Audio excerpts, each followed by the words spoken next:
On record. Good afternoon, everyone. Thank you so much for joining our fifth panel talk. It's we are at the end of this year, and I'm sure you're all wrapping up for this festive occasion coming up, which is Christmas and a New Year. I'm very pleased to present to you another exciting and very, I would say, stimulating talk. And this time we're going to be discussing our young people. Now, you all remember that some of you might remember about probably a few months ago, it must have been about 2 months ago, we did a talk on working 10 times harder as an adult in the UK. And one of the things that came up in the chats was the fact that the panelists and participants were equally very keen to explore working 10 times harder in young children and young people. We also did a very stimulating and insightful radio talk a few weeks ago. And I know that I think there were nearly, Samantha, 900 to nearly 1,000 people that listened to the talk about young children and young people working 10 times harder when we did this with a Radio Akwentufo or Diasporan Radio a few weeks ago, and that featured Tammy and Tosin. I mean, I can say, I must say that Tammy and Tosin, I don't think we are able to compete with that, those numbers, because we've had good numbers, but I don't think we've reached the level of numbers that you reached.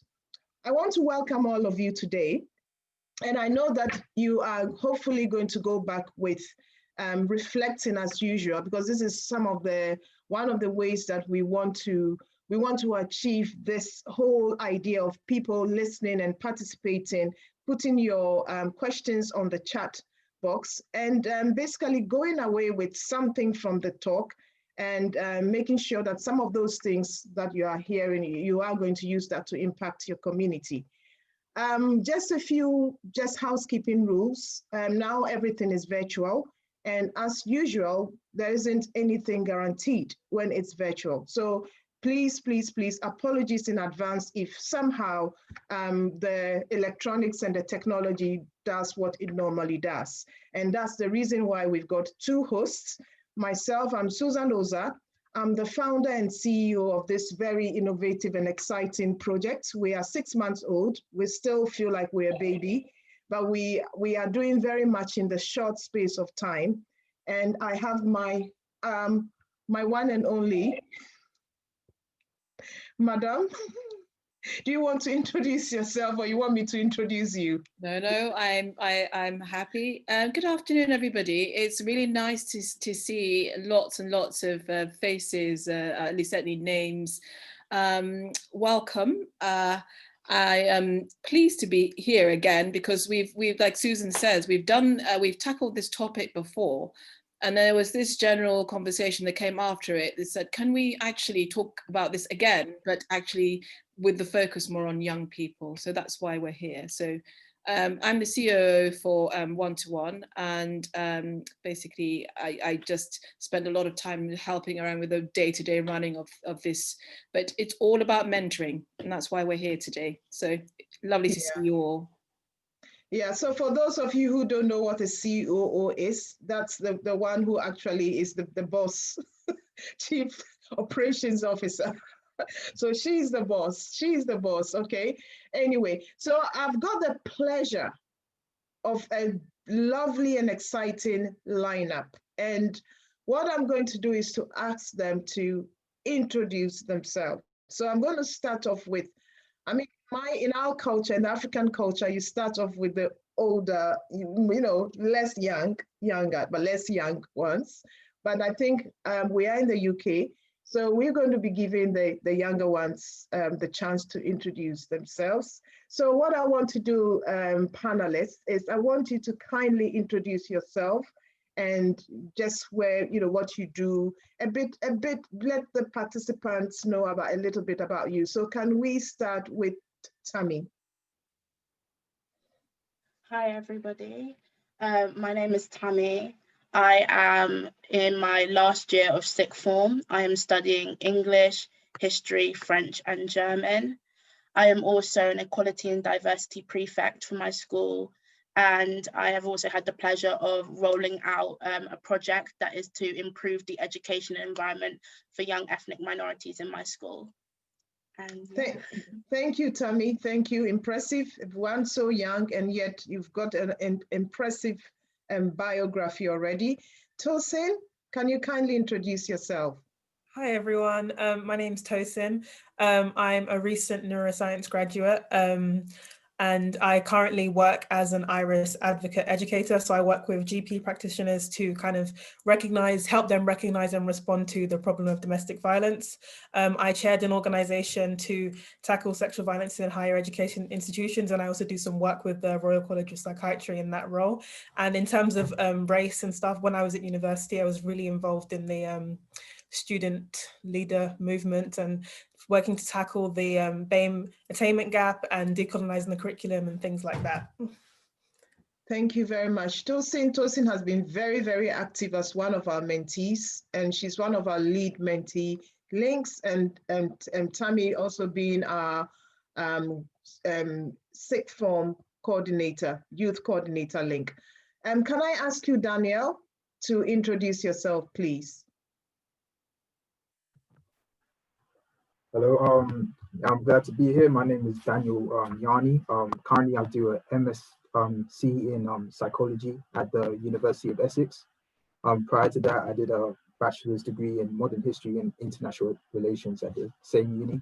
I don't have quite as many accolades as Tammy and Tosin, but hopefully with one-to-one mentoring, I hopefully do more for the community, BAME community, and really do some good work. So yeah. Well, the other thing you omitted to say, Daniel is my eldest son. Hey ho, yeah, I'm that old. And and then Daniel is also the network administrator. So he's actually doing some volunteering as well as doing what he's doing with his postgraduate studies. Thank you, Dan. Okay, so now I'm going to our educators. Can I ask you, please, Mrs. Omar Reina, to introduce yourself? Yeah, hi everybody. My name's Raina Omar. I have a master's in education. I am also a PE teacher. I've been teaching for the last 4 years. So this is my 4th year. I'm also the CEO of the podcast Melanin and Me, myself and my other colleague, Ashley, my sister friend, actually. We host that podcast. I'm also a mentor on the one-to-one program, which is fantastic to be a part of. Yes, and I know that there has been some very, very fantastic success with one of your mentees, Irina. Yes, Gloria, yes. So we're working together on that at the moment, and we're both very, very excited for what the future holds. Excellent. Can I ask you, Elaine Cunningham Walker, to introduce yourself, please?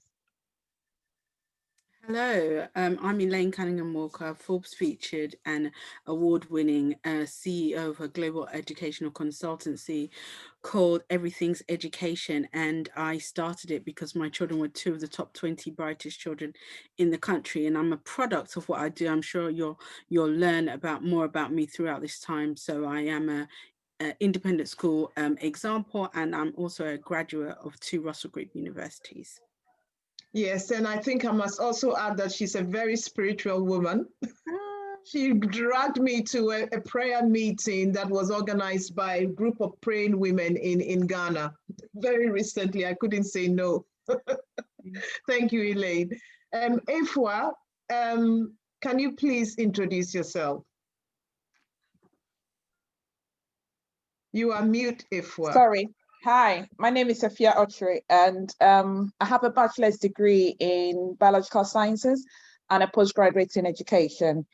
Currently, I am an assistant head teacher of a primary school in the Southeast, a very large primary school of about 925 children. And aside, the day-to-day running of the school, I deal with the inequalities, diversity, anti-bullying, also the online safety coordinator. I handle after school care and the online safety. I've talked about online safety as well. So thank you, Efua. So I'm going to hand over to to Samantha, and just to remind everyone to just continue to mute yourself when you're not talking. And also, if you join this panel, please, if you can remember, if you're not a panelist, to just put your video off. Thank you. Over to you, Sam. Okay.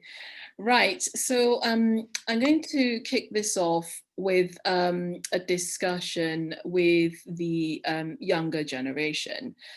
I think when we set this topic, and by saying that, you know, do young people from BAME communities have to work 10 times harder to be successful in the UK? My hope was that the answer is no, because it's something that we are told as adults when we start our life here. We're told, you know, you're going to have to work 10 times harder. You see that through your professional life and through, you know, through university. And the hope had always been that by the time we get to this next generation, that they wouldn't be able to say that the answer is yes. We want to hear that we're eradicating this. So what I want to hear from you guys today will be, I just want to ask you about all the things that perhaps have happened that reflect that. But more than anything, I want to just give you a bit of background about what we think we know the story is.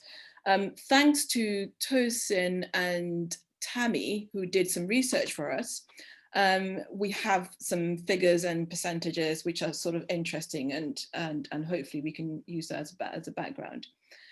So it says, so there was a research that was done by the YMCA, and it was a poll that said 70% feel under pressure over their Afro hair, 95% hear racist language, and 50% think racism is the biggest barrier to success. And this is quite a worrying, these are worrying figures, I think. There's just racism in education, and the thought process is it that we need our educators to be doing more? Should we be expecting our children to keep going into school, to having all this sort of, right from the start, feeling this sense of, you know, that they're just not worth it? It's not the best feeling. It says, yeah, the way most Black children are brought up, as soon as you get into school, you're taught that you're going to have to work twice as hard. This is according to a member of the YMCA BAME Youth Advisory Group, BAME Youth Advisory Group, and her name is Adele Tandu. We'll put some of these, where these references are coming from. When I'm done, I'll put some stuff in the chat so that people know where we're getting this background knowledge from. So I think we can safely say that the worry sits either in this primary school system. We also have it in the with people in universities as well. It says degree attainment has a direct impact upon graduate employability. And it's been shown that certain Black groups are significantly disadvantaged in the British labour market. And this was a study done by the Higher Education Statistical Agency. And they've said that it shows employers favour graduates from the pre-1992 institutions. So if you remember, when it was before the schools, which universities were turned into, some were turned into, from polytechnics into universities. But they're also the universities that maybe people from the BAME community are more likely to be attending. So, and then the socioeconomic backgrounds as well also impacts sort of how people sit within this. So I think what I'd like to do is just ask you, each of you, whether you have felt that this is something that what your experience of some of these, you know, problems are. So I'm going to start with Tammy, if you don't mind, Tammy. Hi. So yes, I definitely kind of agree that, especially from the statistics that we've been shown, that racism, especially in education, has been a massive barrier to a lot of students succeeding and going on to their futures. I think I am more enlightened because of my kind of experience being a sixth former and being in that position present. The issue is that there's a lot of hypervisibility. Black students or students from ethnic minority backgrounds, they definitely feel that they are taught that it's going to be harder for them.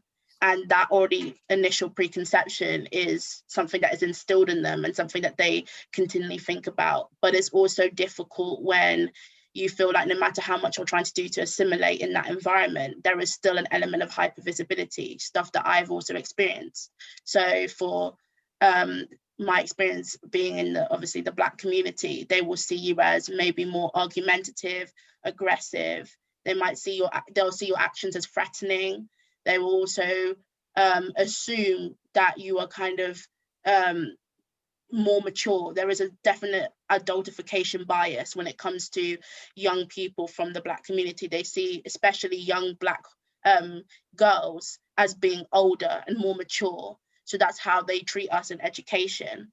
So it's a lot of ignorance and unconscious bias, but then there's also that overt side, I would also say, where it's a lot of children are hearing racist language. When you have children that are 13, 14, or even younger going through school, 93% of them that I read from an article will hear racist language towards them from teachers, from other students.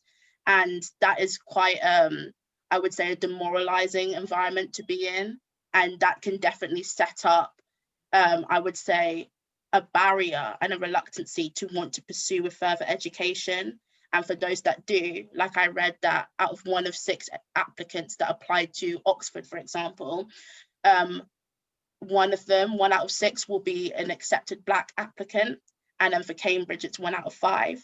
So these children are very much aware of these statistics, which also makes them more reluctant to go for it.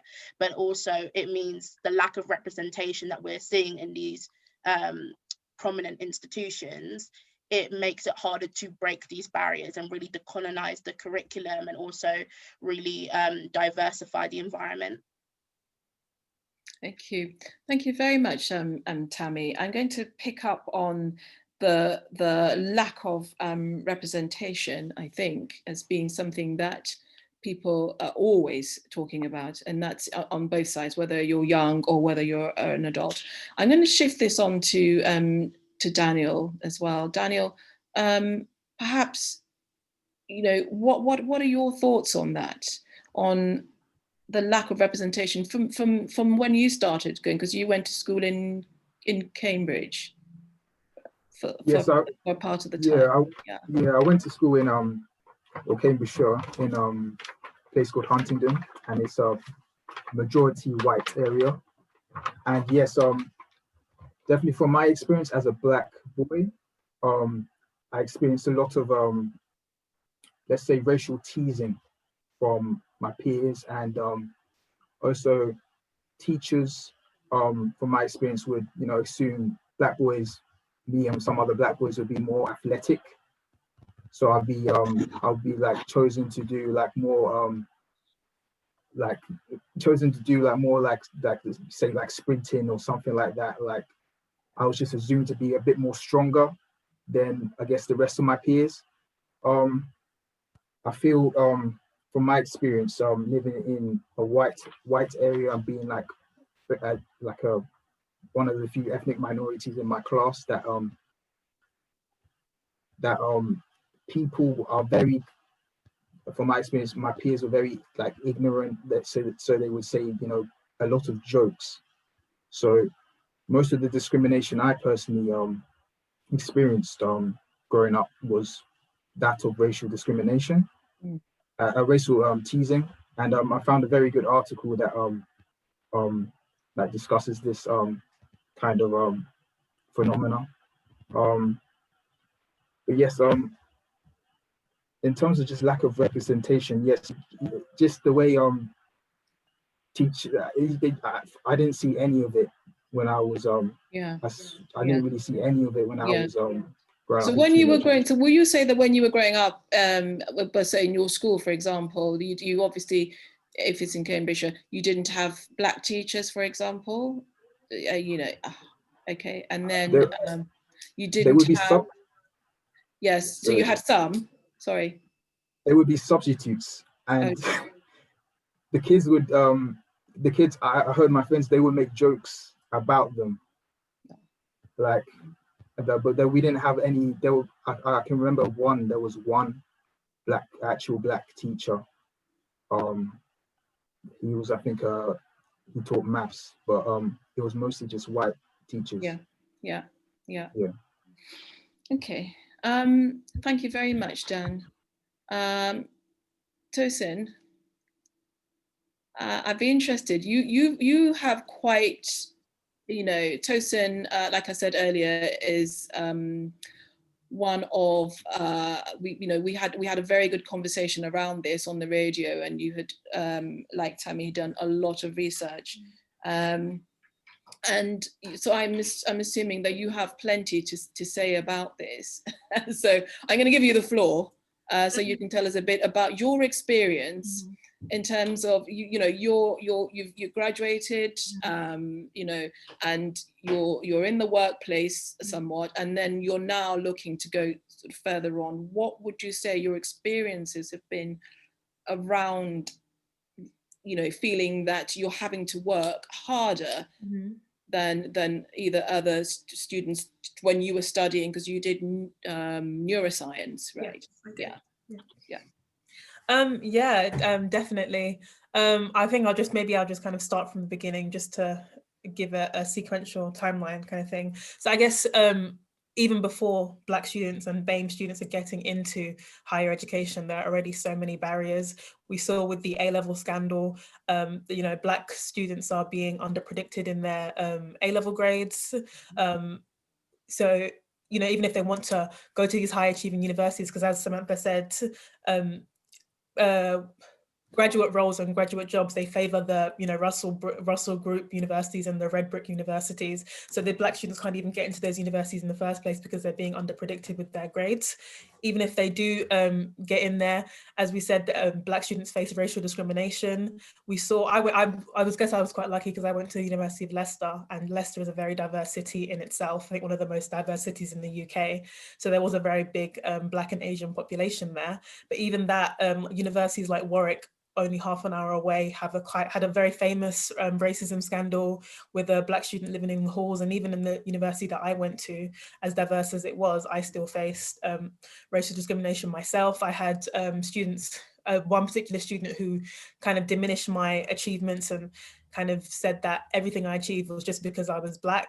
And then, so even when students do face all that, I read a study this morning saying that Black male graduates earn on average 7,000 less per year than their white counterparts, even though the same study showed that Black men have increased their participation in higher education by 24% compared to 15% for white men. So even though they are, you know, achieving these grades and getting, you know, the degree they need to get, they're still facing monetary discrimination. We know that there's a BAME attainment gap. So there's a 13% attainment gap between Black students achieving the higher degrees, the first class and the 2-1s, compared to white students. And I don't think that's because, you know, white students are necessarily doing better, but when you factor in all the discrimination they're facing, there's a lack of support services for Black students. So, you know, there are, if Black students are facing discrimination, then they can't get their you know, the mental health support they need, the counselling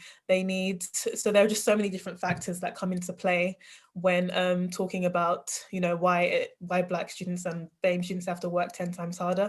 I guess I'm quite lucky in that the organisation I work for is like a feminist organisation, so it is very women and it is very diverse because that's just the nature of the work that I do. But as I've said, other kind of degrees, the corporate world and stuff, the discrimination is very clear. The other panel talk that we did a couple of weeks ago, we saw how, you know, the people with the higher positions and managerial positions are usually white. But even with because I want to also go on to do a further degree, and I was looking at the statistics for PhD, like doing a PhD and stuff, and I think I'm just trying to find the numbers. Yeah, so out of almost 20,000 grants awarded for a PhD, only 1.2% of them went to Black or Black mixed students, and only 30 of these were from Black Caribbean backgrounds. So even if you don't want to go into the corporate world and you want to do a higher education that's down that route even further, there's still so many barriers to that. And of course, we know that I think there are something like 19,000 professors in the UK, only 400 of them are BAME women, and out of that, only 25 of them are Black and female. So there's just so many barriers in every aspect of the workplace and the higher education. Thank you. Thank you. Thank you very much. And I think before I hand over to Susan, I think listening to all of you, what is telling me is that the situation hasn't changed, and I don't know what we're going to do in terms of how we measure it. Is it as bad as it was when my parents arrived here, or is there some kind of improvement? And I know that later on through this conversation, once Susan tackles that, we will be thinking about the other sides. What is it, something that we need to do? Are there any sort of changes and solutions that perhaps we can have? But for now, I'll say, thank you so much for sharing your experiences and what you have yourself, brought to this discussion. Over to you. Thank you so much, Sam. Before I move on to our educators, it's a very important subject, because I was noting some important points here, and I think that we need to tackle a little bit more, because we know that Black males are really, young men are really disproportionately affected. The experience of Black young men are very different from the experiences of Black young women.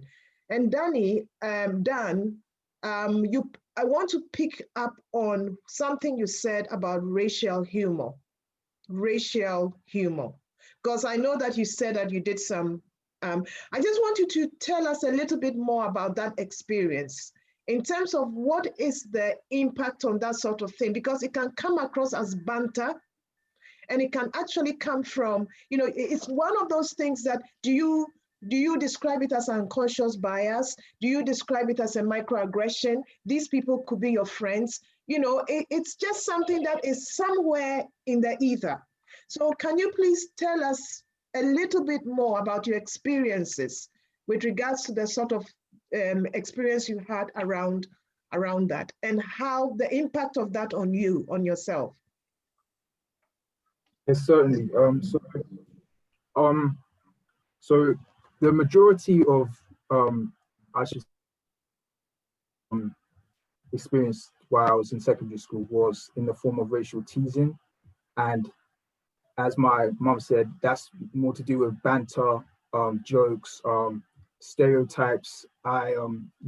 People would, in my friend group, they would obviously joke with each other. We obviously joke with each other, and the jokes that I would receive would be that of, something to do with Africa.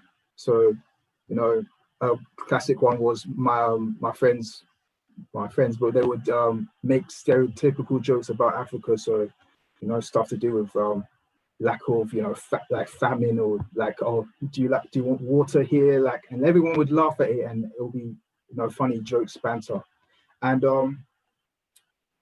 to me, the article I've got is basically it's an article by some researchers from the Arizona State University, and what they did was they interviewed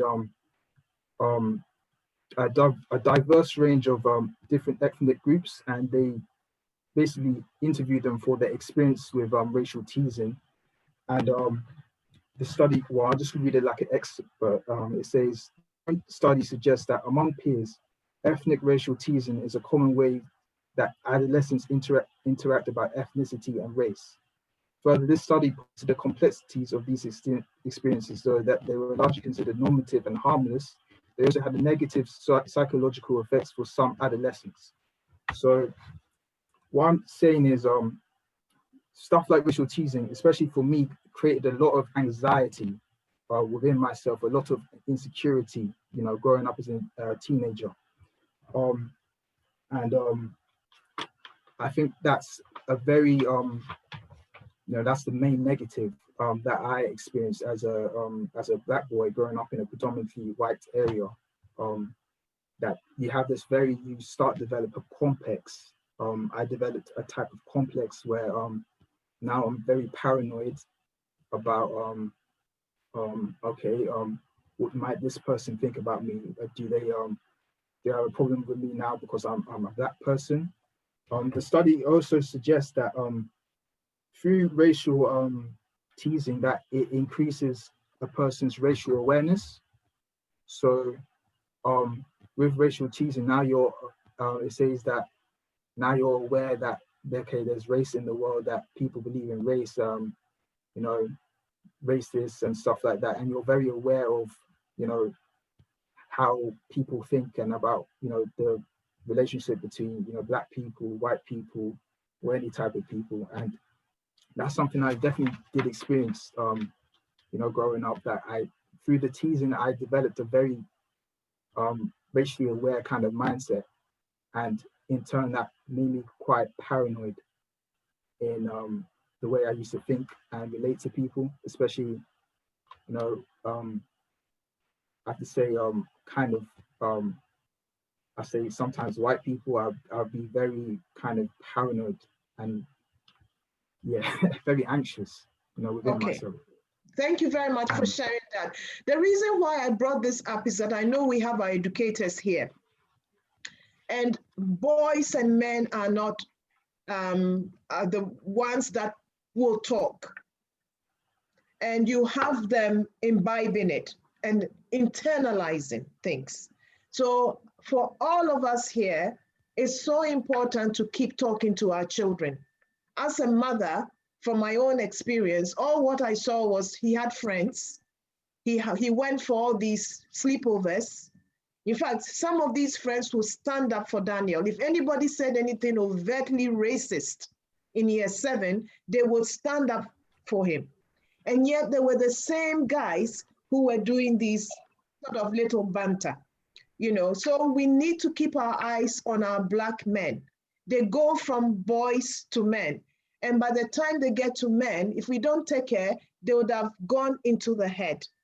Yeah, because the experiences as a mom of 2 boys, the experiences of young Black men are different from young Black women.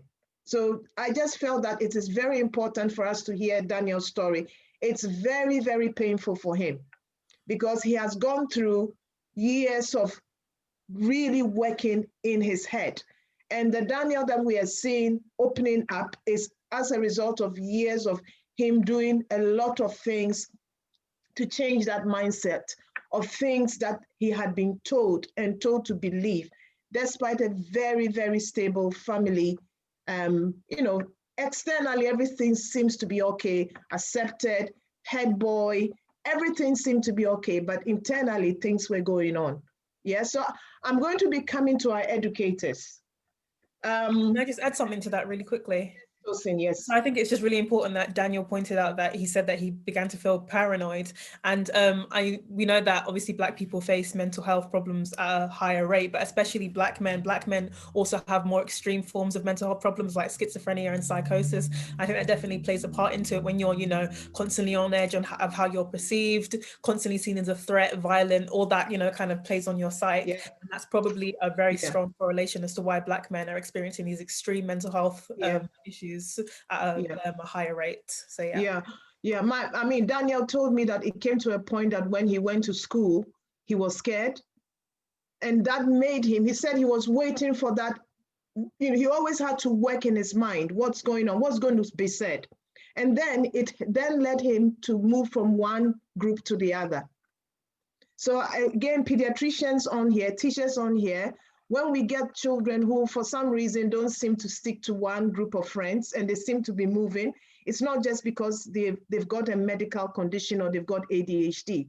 Things could be happening among the peer group. Yeah. So I'm really pleased that we are, because this is all about the youth. This is all about young people. And we all need to be very clear about some of the hard truths when it comes to what our young people can actually face, barriers they face when they are in there. I just want to go to our educators. And there's, again, thank you to all the young people who have done some very good research. And I must also mention Jackie Ayela. I know that Jackie is here. You've done some very good research for us. In addition to the disparity in degree attainment between Black and white students, there are also other concerns for Black students in higher and further education.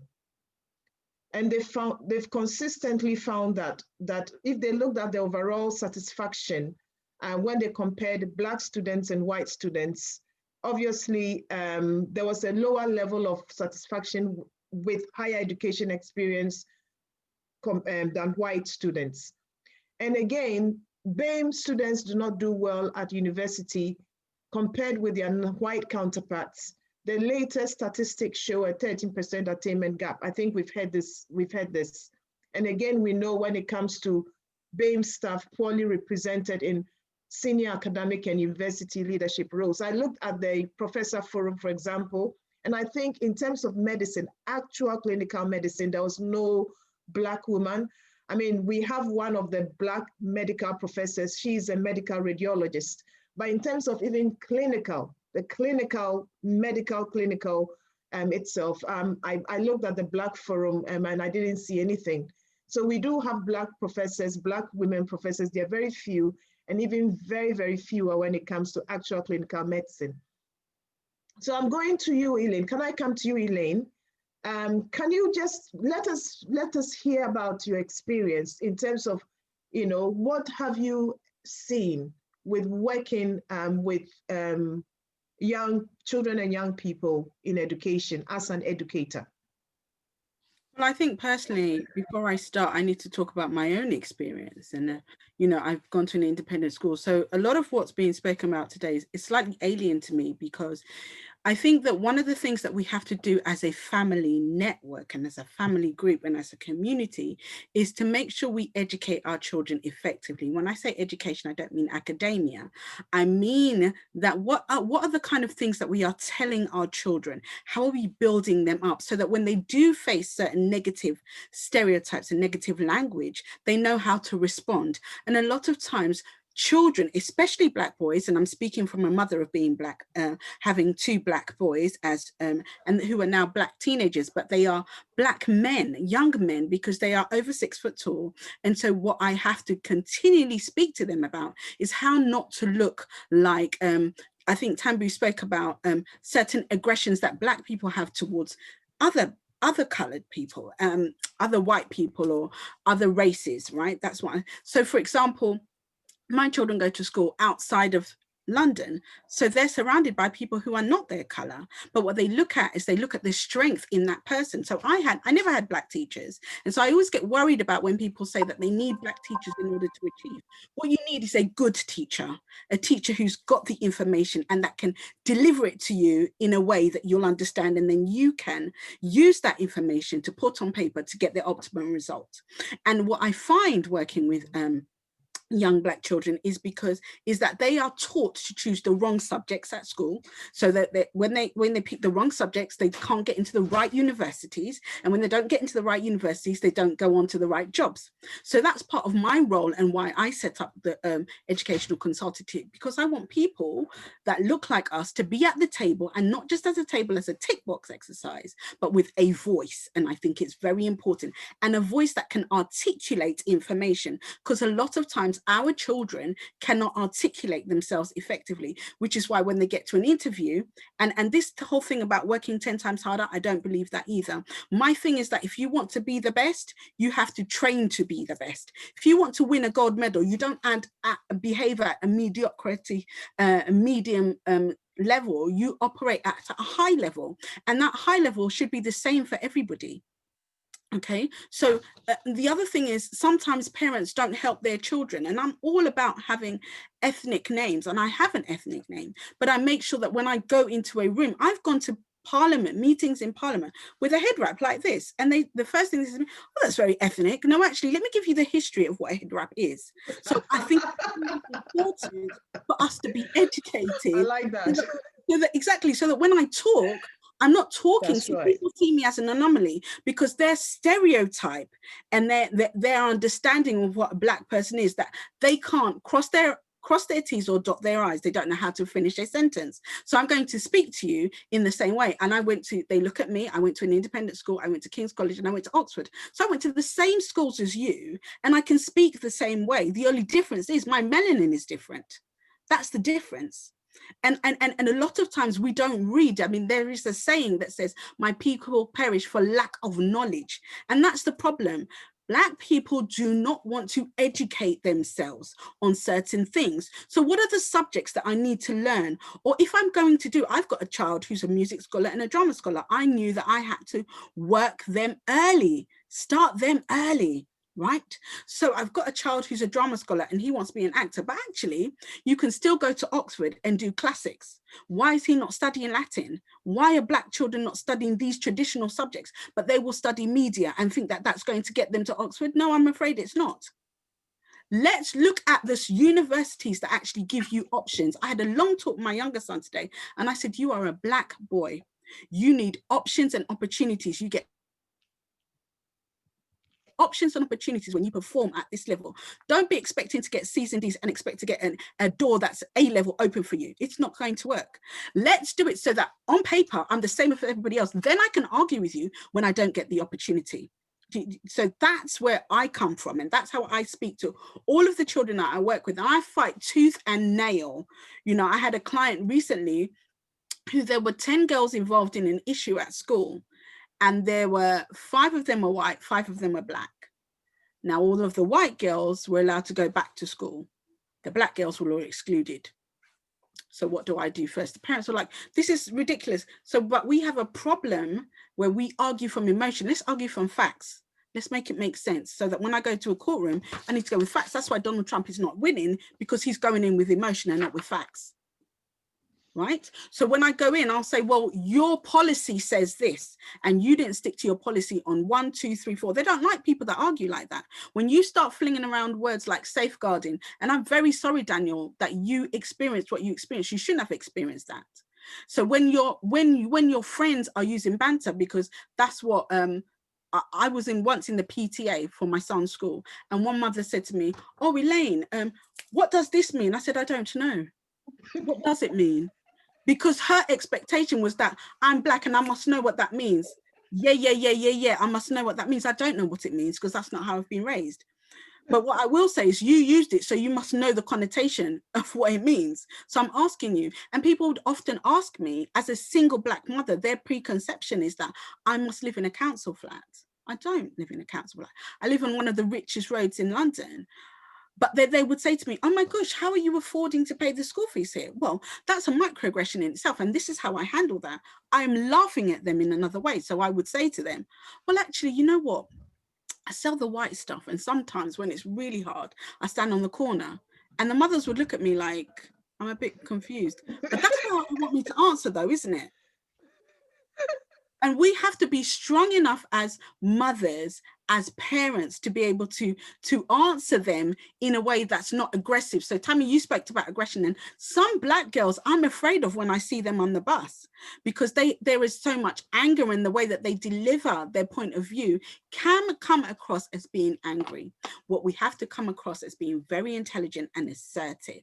That's what I work towards. So I've spoken a lot, but yes, in a nutshell. Oh my God, you have spoken a lot, and you as usual, when I listen to you, I hear you in any forum, I always cannot sit in my seat. I love that last bit that you said about how we channel our anger. And I was listening to a program, my husband and I, we love to listen to a program called, it's an Al Jazeera program. I'm sure he's smiling because he's on here. Obviously, Daniel is on here, so he's on here as well, by us. And it's called Studio B Unscripted. And this was a discussion today. It's a poet, and then one of these dons in Cambridge, and they were talking about colonization. And, you know, they have this discussion where you have two people talking, have a discussion. So, you know, they talk about this thing, they go back and forth. And one of the things they discussed was the whole idea about anger. And then he said, legitimate indignation.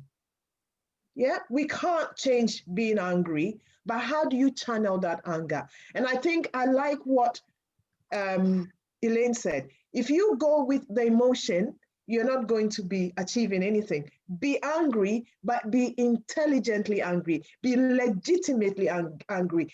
You know, my anger with George Floyd is this. This is the result of George Floyd. And you all know about that. This is my moment. This is my anger moment. So I decided, okay, I'm not going to be running around and being disruptive and messing my head and my mental health about. I am going to channel that anger into something productive. So this is to any young person who is listening. There's nothing wrong with being angry, but look at all the young people here who are Tammy, Tosin, Dan, and look at how they have channeled that injustice, that anger, to something credible, something productive. Okay, so thank you, Elaine, for that. And I also like this bit about you don't want teaching, it doesn't depend on your color.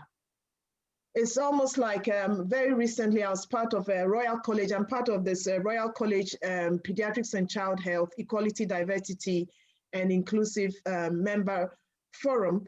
And they were starting to talk, you know, they were starting to go into something very weird about things about, you know, Black patients getting Black. And I went like, no, what are we talking about? Now you have Black patients going for Black doctors and Black, no. This is becoming tokenism. It's becoming tokenism. So it isn't about the color, the skin of the teacher, the color of the skin of the teacher, but it's about a good and compassionate teacher. That is what it's about. Can we come to you, Raina? I'm sure you agree with me because you are. Can I just say something else? Yes, well? Elaine. I think what's really important is that we also need to train teachers to have expectations for Black boys, in particular, the right expectations, because between the age, and I speak about this a lot, between the age of 0 to 7, yeah, Black boys are inherently 10 times smarter than their peers. It is written, it is everywhere. Between the age of 7 to 11, something happens in the language that's spoken to them that tells them it's okay to operate at this level and not operate at this level anymore. And so that language then becomes a belief system in their life. And so it's okay to operate at the very bottom, because that is what not necessarily education tells them, but that is what authorities in school tell them. So there needs to be a training process that says that you cannot expect certain children of certain colors to operate. What we're doing now is we're academically profiling children. So when you see a Chinese child, you're going to say, oh, that child is good at maths. When you see an Indian child, that's wrong. All children are great. Yeah.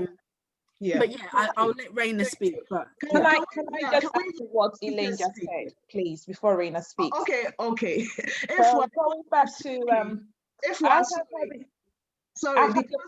sorry. Can you hear me, Ifwa?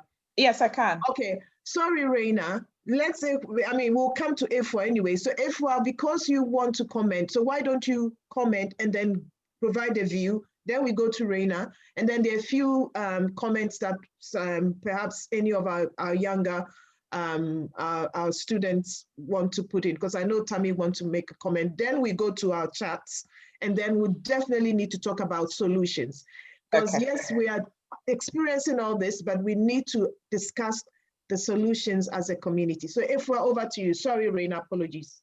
Okay, so I have had the experience of working across all the key stages in primary school. And what Elaine is saying is very true, because between the ages of early years to 7, the boys are very, very intelligent. They are very quick to pick up on mathematics and reading and all that, okay? However, between the age of 7 to the end of their primary school, you find them either plateauing or going down. And it's not really about the educators, it's about them. They want that belongingness, you see. So they kind of try to be like their peers who do not have those high aspirations. So they are not motivated to get to reach for the skies, you see, to reach for those stars. Here is where the parents need to come in and work with the school. So when the parents go for the parents interview, because some of them are first generation immigrants, they really do not understand the education system here. So they go to the parents interview and then they are told, oh, he's beginning to do this and he's beginning to do that. When you hear those words, you should know that your child is going down. Your child is not doing well. If they tell you that he's consistently and confidently doing something, then you know that he's hitting those levels, you see. But the children start plateauing or going down because they want to be like their counterparts, and it's mainly like their white counterparts. So they start to speak like them, they start to act like them, they start to use the same language like them. And it's so sad to see the boys just go down. Sometimes their parents are too busy working. So by the time they notice at home to help, it's just too late. So that is. Thank you. Okay, Efwa, is there anything else you want to add, particularly from your own experience as an educator in this school, other than just commenting around what Elaine said, before we move on to Reina? Yes, so I think again that the cultural differences just spell out the path. It lays out a path for the Black and the ethnic minority children right from the word go. So sometimes they are not understood. They are very expressive, and it's classified as them being too aggressive or being too loud. You see, from the beginning, the parents do not read a lot to the children, so their language is very, very limited. That is one thing that we lack as Black and ethnic minority parents. So we, instead of reading to the children right from the time they are born to the time they get to school and talk to them in matured language, we don't do so. So when they come to early years, their language is very, very limited. And so right from the word go, they are put in the lower sets because they need to gain language. Whilst their counterparts have started reading, they are put in the social groups because they need to acquire those language skills, okay? Then the lack of the food differences. So the food that they bring to school, the lunch, is different from what their peers are having because that is what they are used to. And so then either they don't feel good in themselves or the teachers look down on them, whoever they are working with. You see, like, what is this? This is so disgusting. In a way, social services is also a factor. Okay, so if a child comes to school and makes the slightest disclosure, we have to pass it on to social services. But the way they take on the disclosures that come from the Black and ethnic minority is just different to how they react to those that come from the white communities. So again, there is a difference there, and the children are then put, so they come to school after they've had such experience with social service, they come to school and they do not want to relate to the teachers anymore. They see the teachers as enemies because this has happened to them. They are either withdrawn and no longer motivated to be themselves in school because they feel that if they say anything, they are going to be in that same position that they were with the social services interrogation. Okay. They do not get the same support if their parents are not too involved in their learning. And I would beg of all parents here, please, please, please, please be involved in your children's learning. You have no idea the impact that it has on them. Okay. I know that some of us came to look for greener pastures, but you cannot go looking for the greener pastures without being part of your child's education. By the time they get to secondary school, it's too late to correct some of the things that you have missed, you see, and your children will be put in lower sets all the way across, and that educational opportunity, which they should have been given, they will not get them. And it's because you are not supporting them as much as you should. Okay. Okay. The other thing I want to say, as well as religion can be a barrier as well. So for the Muslims, you know, their culture, they are very open with what they do. it can be a barrier. Christian, Sikh. I remember quite recently there was a little boy on the playground who was, this was brought to my attention, and I was like, so this boy was on the playground saying that he's a prayer warrior, and he was going around just talking. And so I think he's been going to prayer meetings with his parents. And so he was on the playground saying that he was a prayer warrior. So he's praying. And the teachers had not heard about this before. So the fact that he had said he's a warrior means that the boy is in trouble. He's trying to be aggressive. And he was brought to me. So I said to I asked all the teachers to go, and I spoke to the boy. I explained things to him. And then I told then later I explained to the teachers what he actually meant. He's not dealing with you. He's not being aggressive to any other person. It is his religion. It is his culture. You just have to understand the difference between his culture, his religion, and your point of view. So unfortunately, it is hard and sad. We see in the primary school that you either have the Black and ethnic minority children at the very top. So those are the ones that the parents are involved in their learning. They are the very top, and they work really hard at home. So it's not all coming from the school. They are working hard at home as well, although they are at the very bottom because the parents are not involved in their learning. Okay, thank you so much, Ifwa. Raina, I'm coming to you, but there's something that there's an issue that keeps coming up, and I'll read this statistic.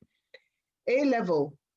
An A-level statistic research by the Department for Business, Innovation and Skills found that Black applicants had the lowest predicted grade accuracy, with only 39.1% of predicted grades accurate, while their white counterparts had the highest at 53%.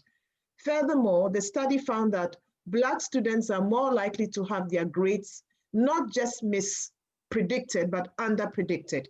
We know what happened with all the COVID, so we have to call a spade a spade. We know that there's a lot of hard work, but I still feel that the 10 times harder thing is there. This is a discussion, so there's no right and wrong. But I think that we do have to work 10 times harder, being a minority population and having all those walls put up. So Raina, can you just provide your experience as an educator as well, if we can hear your voice, please. Thank you. Of course. This brings me to two things that have struck out for me in my 4 years of teaching.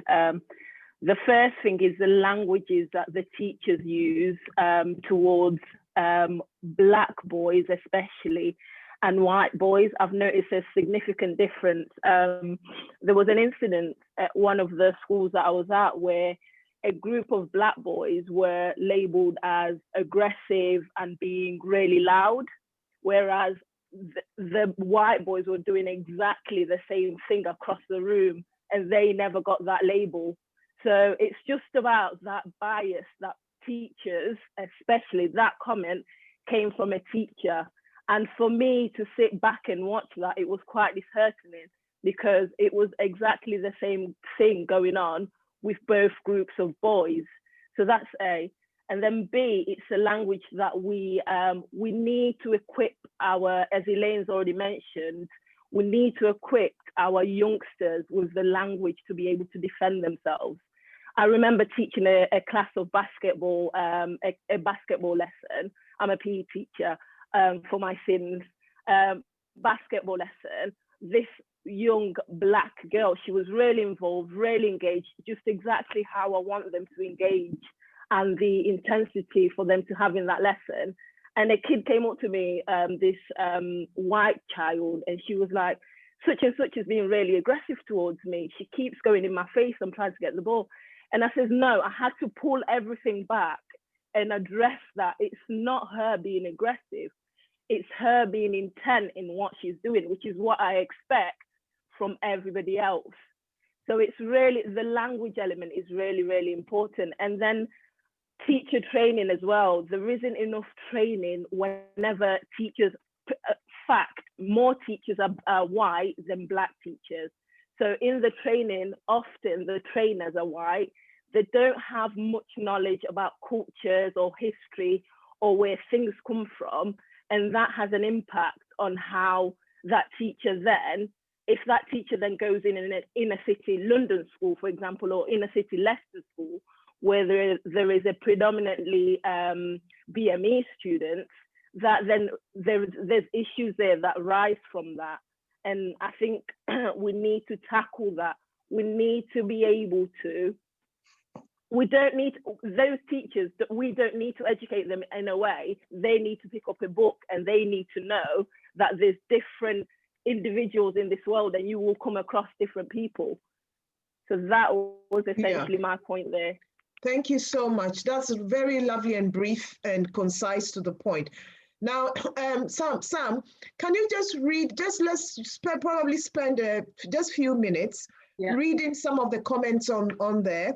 Yeah. And then what we'll do is to go back to the panel, and every one of the panel will, what you think, very brief a discussion points of about what you think can help this whole issue around attainment in our young people. So we'll come to everyone. Yeah, we'll come to the solution. Everybody will get a chance to just briefly give everybody the chance to talk about what they think is the solution. And so, Sam, over to you. If you can just read a few. Yes, okay.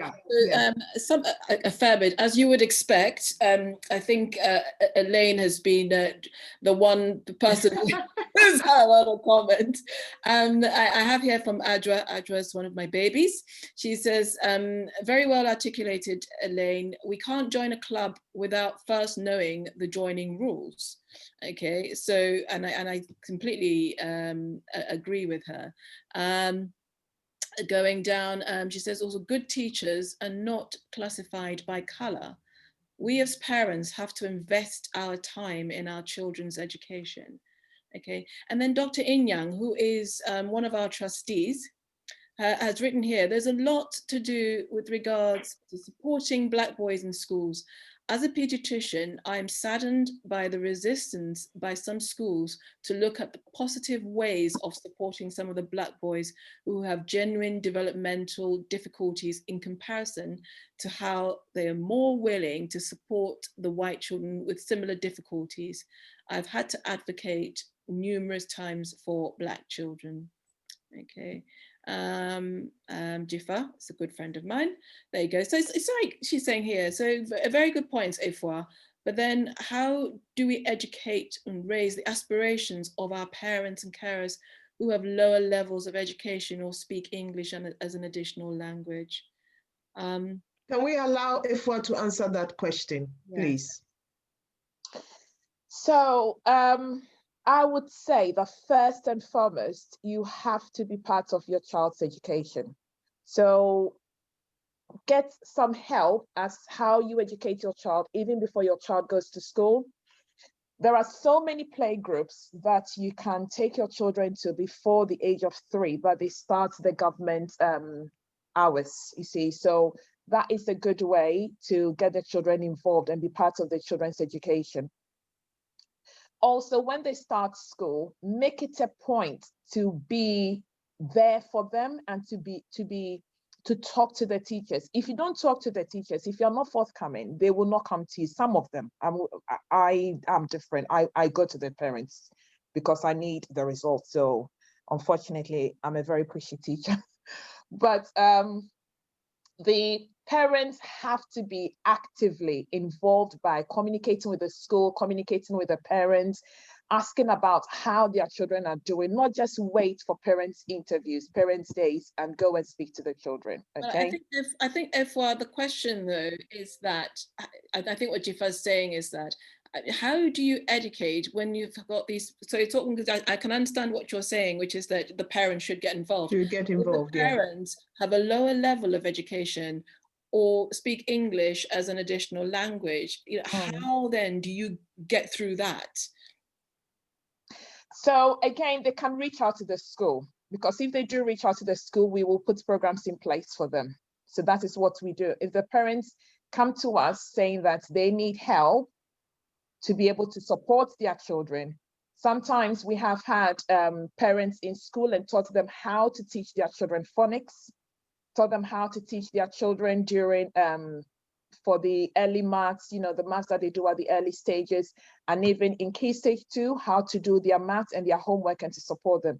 So they need to reach out to the school and say that, can you please help me to support my child? Support the child. I see. Very, very interesting. Thank you very much for all the questions. But I think we really need to go to the key thing. So that we know that we have the issues.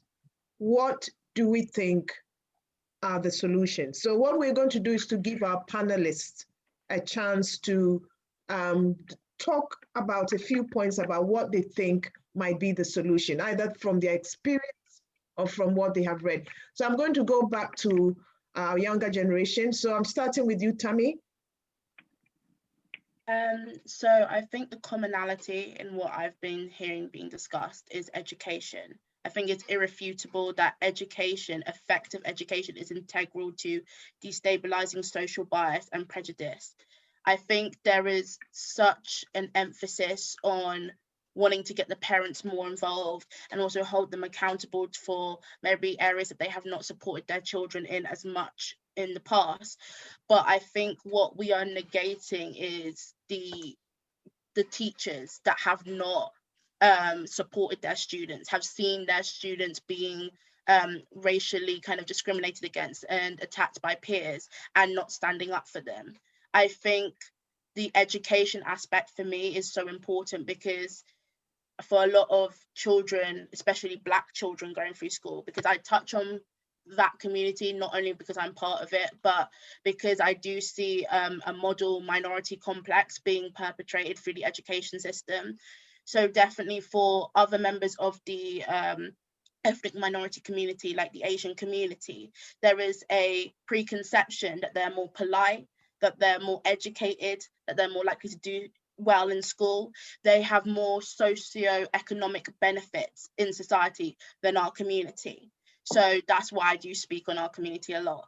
And for a lot of the people that are in our community, we cannot see elements of our history, our culture, our identity conveyed in our environment. There is no kind of solid institution that allows us to reflect our own pride in our own education, our history. And it's a very westernized and Eurocentric education that we are being delivered. So our whole, I would say, objective is to succeed in a Eurocentric and a westernized society rather than trying to find more ways to implement our own selves in society. And I feel like by improving the education, by obviously diversifying it, giving more representation in that environment, that is an important step, but also tackling, I would say, the language that is used.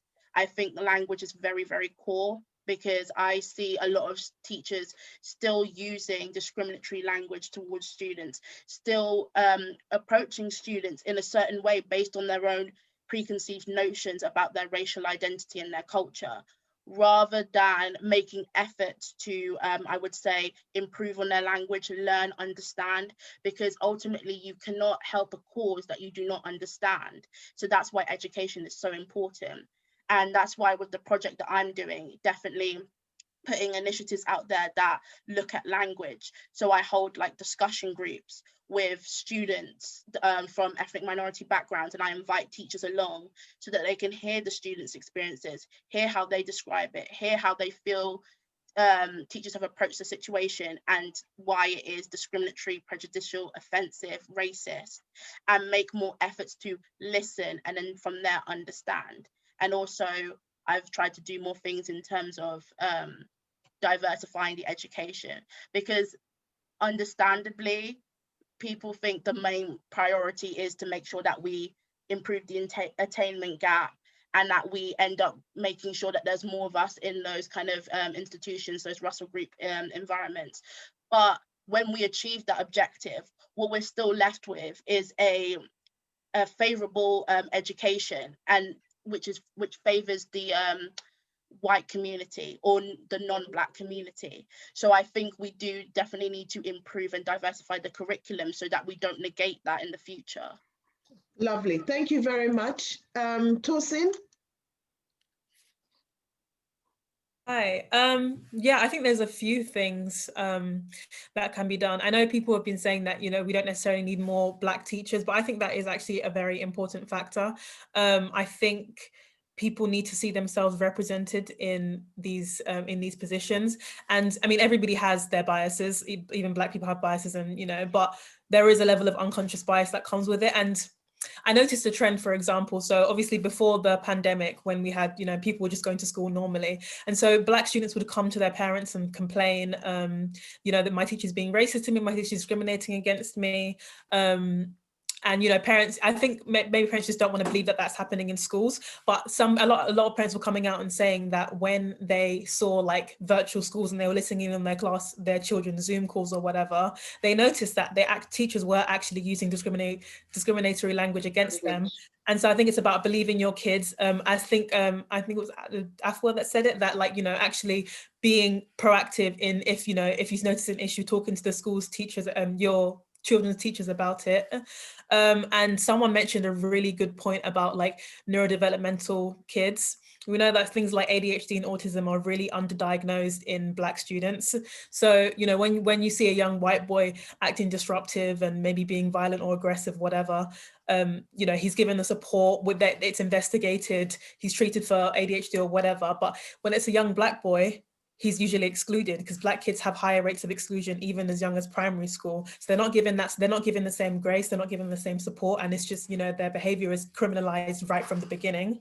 I think I say this a lot as well.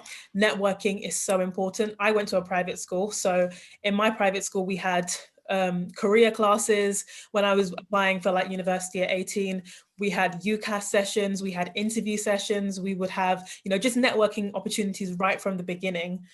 And that's not happening in these schools. So even, as I've said, even if Black students do manage to get the grades, because like I said, with the statistic about Black male graduates have a higher rate of like higher education than their white male graduates, I think about 70% higher.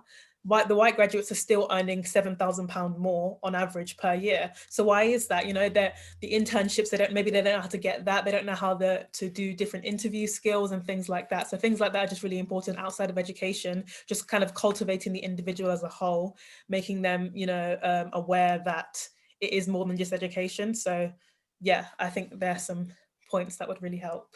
Thank you. Daniel? Yeah, so I think the solutions are twofold. So I'm speaking to mainly, we need a change in society and how society view Black people, Black boys especially, and Black girls. Then also I feel a solution is also personal. So